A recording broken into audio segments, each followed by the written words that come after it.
Olá pessoal, meu nome é Wallace Armani, professor de idiomas, e hoje eu vou ensinar uma coisa muito interessante, chamada a arte da construção de vocabulário. O que é a arte da construção de vocabulário? É tentarmos entender que quando a gente aprende uma língua estrangeira, nós precisamos nos acostumar com novas palavras. Eu sei desde a minha infância que a palavra cadeira... cadeira. Eu já imagino. Cadeira é um objeto normalmente feito de madeira, ou plástico, ou metal, depende. E eu me sento nesse objeto. Então eu já formei no meu cérebro uma figura mental. Só que aí tem um detalhe. Eu vou agora deixar de falar português e tentar começar a aprender uma nova língua estrangeira. Para isso, eu preciso de vocabulário. E por que não transformarmos a construção do vocabulário em uma arte? Porque você vai precisar de combinar uma série de elementos quase artísticos para poder, no final das contas, poder falar alguma coisa, construir imagens, produzir sentidos em uma língua estrangeira. Uma técnica que é muito interessante é a construção de um mapa mental. Aí, como exemplo de um mapa mental, eu vou utilizar a lista de palavras. Uma delas é através de temas.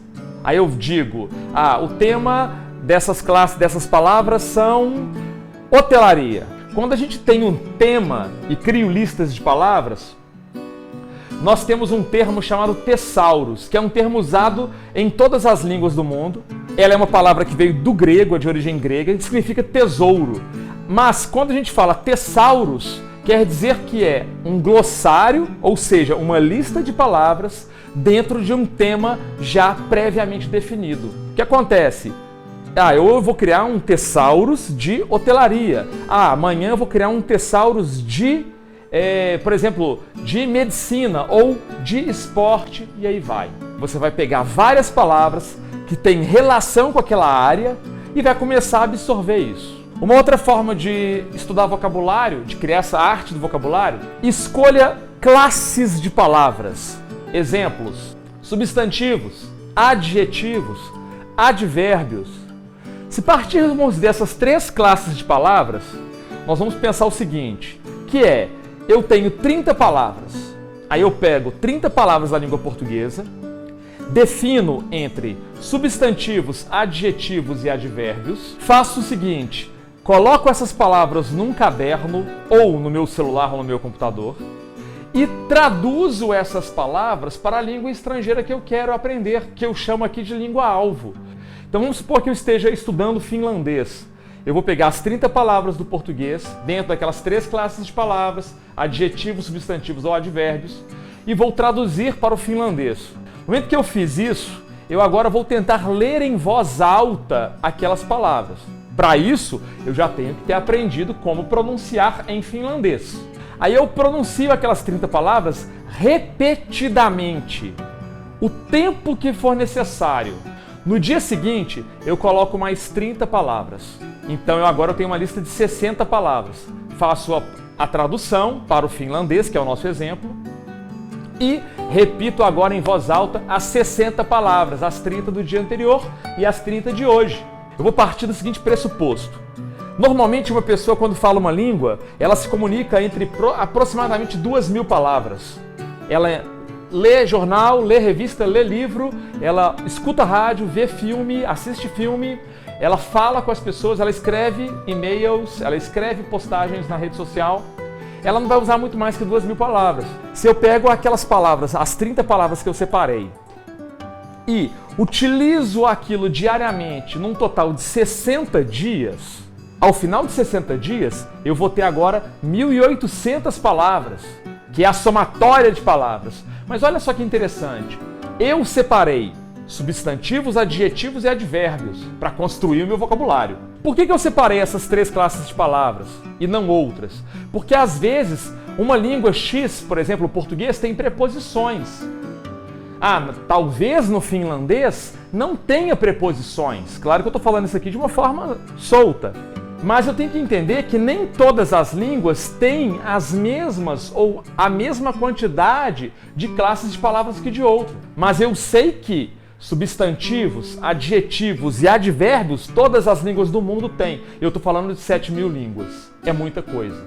Aí eu volto lá para as 1.800 palavras. Com 1.800 palavras, eu já me aproximo daquelas 2.000 que as pessoas usam no dia a dia. Só que olha só, eu não coloquei verbo, não coloquei numeral, não coloquei conjunção, não coloquei interjeição, não coloquei pronomes. Ah, mas eu vou saber 1.800 adjetivos, substantivos e advérbios? Vai! Talvez você não vai conseguir decorar as 1.800 em 60 dias. Se você conseguir ter um pouco mais de paciência e persistência, você pode, depois de 60 dias, repetir, até assimilar aquilo. É uma ótima forma. Eu vou precisar aprender agora verbos, que vai me dar a ideia de movimento, ações. Eu vou precisar de colocar as conjunções, que elas me ajudam a ligar uma ideia a outra, criar oposições, ou seja, coisas que são contrárias. Ou eu posso criar opções, ou uma coisa ou a outra. Numerais que vão me ensinar a contar. Às vezes eu vou contar dinheiro, eu vou contar dinheiro como? Eu preciso de saber os números. Isso é para vocês terem uma ideia. Vamos esquecer um pouco agora as listas de palavras, os nossos mapas mentais. Vamos partir agora para o aprendizado de vocabulário em contexto. Significa você ler uma frase, ler um parágrafo, ler um texto e entender o vocabulário que está contido naquele texto. Ou assistir um filme, o personagem tal, o ator tal falou uma frase, você consegue perceber o que ele está falando. Às vezes, nem todas as palavras que estão naquela frase, naquele texto, você vai conseguir entender, mas você já entende o contexto. E às vezes uma pessoa, um interlocutor que você conheceu, que é estrangeiro, está conversando contigo na língua dele, ele às vezes te fala uma coisa, você não entende, você pergunta o que significa tal coisa, ele aponta e te mostra. Ele aponta para uma cadeira, por exemplo, que é aquela palavra lá do início da nossa conversa. A cadeira, ótimo, você agora descobre que na língua X ou Y, cadeira tem um outro nome. Às vezes a lista de palavras ela é muito útil para quem tem uma boa memória, mas tem pessoas que podem achar aquilo um pouco chato, um pouco entediante, não tem tanta disposição ou não tem tanta disciplina. Aí ele fala assim, não, eu prefiro ler uma revista em quadrinho, eu prefiro ler um livro, eu prefiro assistir uma série de televisão. Ou seja, você também aí está aprendendo vocabulário. Uma outra dica bacana é quando você pega um dicionário e o dicionário normalmente é um dicionário bilíngue, né? O que é o dicionário bilíngue? Ele é português, inglês, português, por exemplo. O ideal, o adequado é trabalharmos com o dicionário monolíngue. O que é o dicionário monolíngue? Ele é na própria língua. Às vezes, com a explicação do dicionário, naquele verbete, naquela palavra, naquele vocábulo, você percebe, eu entendi pela explicação do dicionário, eu entendi esse conceito, eu entendi essa ideia. E com isso você aprendeu uma palavra que você estava buscando no dicionário e ao mesmo tempo uma série de outras palavras novas porque elas estavam na explicação, ou seja, elas estavam também no contexto. Um outro recurso interessante para desenvolver a arte de construção de vocabulário. Em tua casa, pregue post-its, aqueles papeizinhos amarelos, ou pode ser de caderno, não importa, em vários utensílios da sua casa e cole o nome, a palavra ligada ao objeto. Televisão. A língua que você está estudando é qual? Não sei, vamos supor, é húngaro. Então em húngaro coloca lá a palavra televisão. Todo dia que você se deparar com aquele objeto, você vai, peraí, tá escrito aqui, o nome do objeto é esse. Vai chegar uma hora que você não vai precisar mais daquele post-it. Você retira ele quando você estiver já confiante, seguro que a palavra televisão em húngaro, por exemplo, foi internalizada. Outra coisa é, o que você gosta de fazer?